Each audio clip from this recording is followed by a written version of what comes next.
What are the very best paintings in all of China's 5,000 years of history? We're going to give you the top 5 right now at Learn Chinese Now. So today we're going to give you the 5 greatest paintings in Chinese history. Instead of ranking them though, we're going to do them in chronological order, so you can really see the development of Chinese painting. But first, if you like what we're doing with this channel, please give us a like, subscribe, and become a member. All right, let's get into it.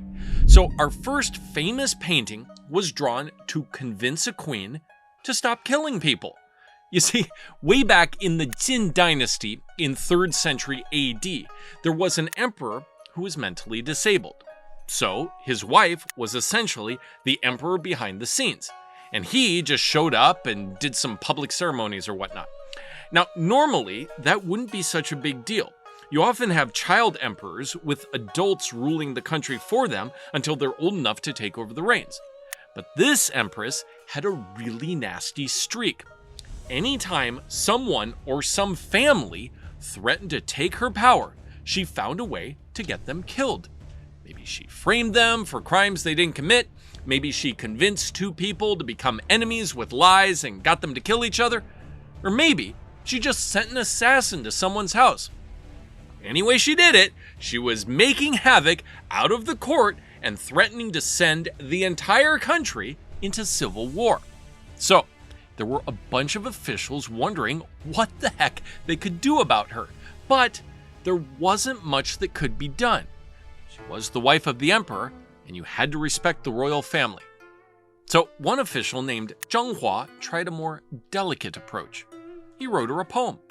Soon, a painting was made by Gu Kaizhi to accompany the poem. And one of the most famous works of art in Chinese history was born. Admonitions of the Court Instructress, or 女史箴图. The Admonitions scroll is an educational work telling ladies of the court how they ought to behave through a series of vignettes with accompanying text. There's one virtuous court lady who refuses to ride in the emperor's coach because it's not a place for ladies. There's the court lady who gets rejected by the emperor for not being virtuous enough. And there's the court lady who throws herself into the path of a rampaging bear to protect the life of the emperor. This painting is one of the very first hand scrolls in Chinese history. Now, a hand scroll is a massive horizontal painting that you open from one side to another.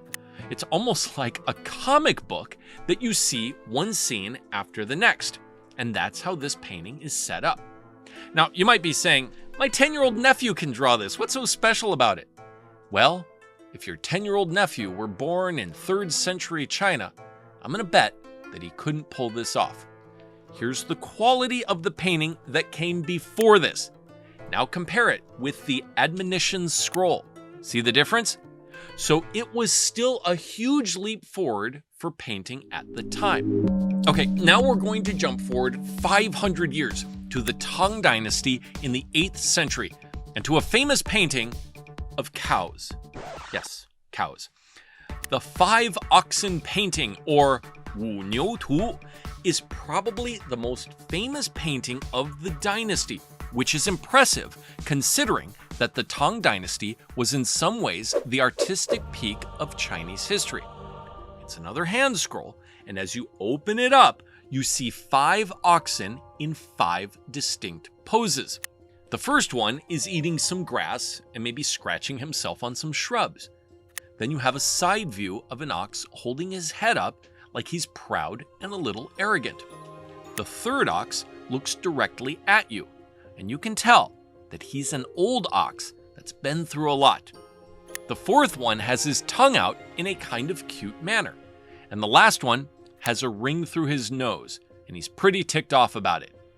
Any one of these could be a painting on its own, but as a group, they make kind of a harmonious whole.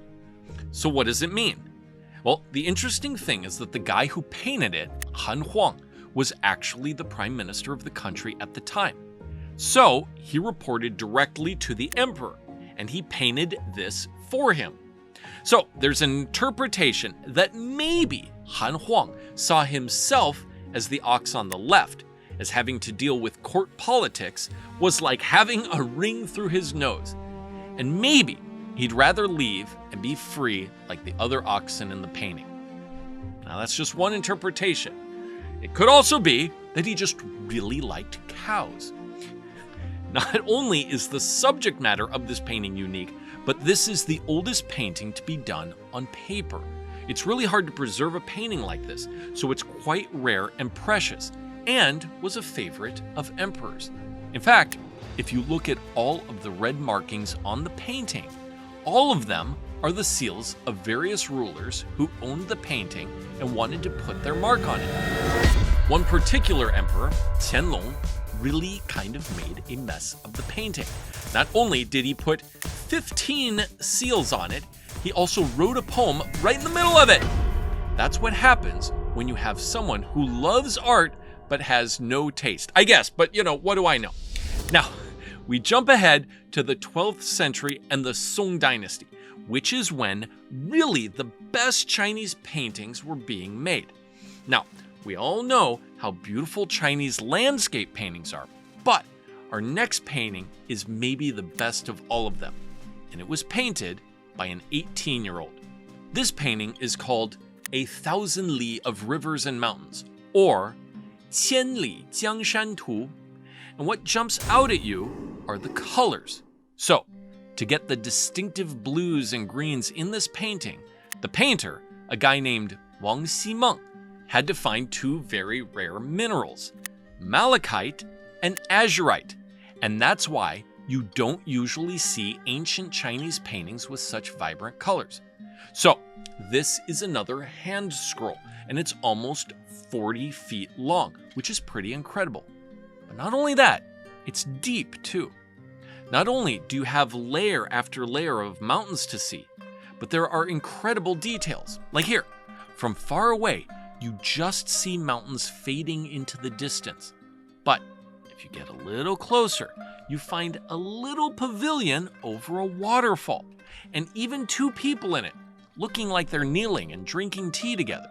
Or here, where we see two waterfalls in the distance. But if you look closer, you find three little kids playing under it. The fascinating thing is, not only is this the most famous surviving work of Qingming, it's actually the only surviving work.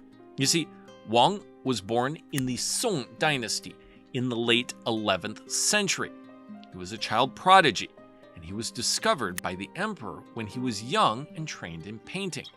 He finished A Thousand Li of Rivers and Mountains when he was 18, but then he died 5 years later. So this makes the tragic beauty of this piece even more stark. All right, next painting. We're still in the Song dynasty, and this painting is what people usually think of as China's most famous painting. They even call it China's Mona Lisa. It's called Along the River During the Qingming Festival, or Qingming Shanghe Tu. Why is it so famous? It doesn't have the most beautiful landscape. It doesn't have some deep moral message. And what does it have? Details. I mean, seriously, this painting is like a giant Where's Waldo poster. It's got 800 people in it of all different classes and types. You start off on the outskirts of town, where you see a distant line of donkeys carrying goods towards the town for the Qingming holiday, a festival revolving around honoring your family ancestors. The lines get closer and closer until you arrive at the center of town, where you arrive upon a boat-lined river. Eventually, you arrive at a large central bridge, which one of the boats is desperately trying to avoid hitting. All types of people mix here. You've got some fancy guy being carried on a palanquin, center of the bridge, and you've got the average folk carrying their wares on their shoulders or by donkey. Finally, we leave the city through a massive gate where exotic animals arrive, including a group of camels.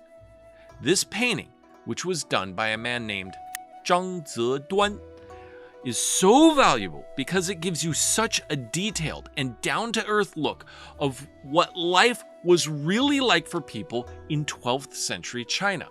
The painting was a big favorite of China's last emperor.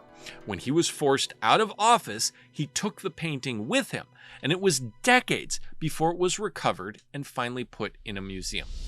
All right, the last painting. Now, we're into the 18th century and the Qing dynasty. And what's famous about this last painting? Well, it wasn't done by a Chinese person. It was done by a Westerner. What? Yep, that's right.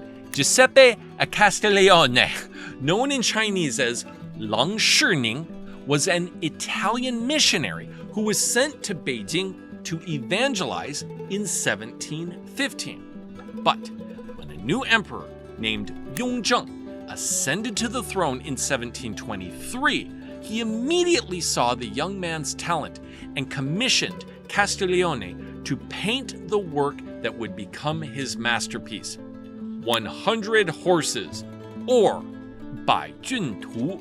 100 Horses is a hand scroll that's almost 25 feet long, and it's famous for having horses in a multitude of different lifelike poses.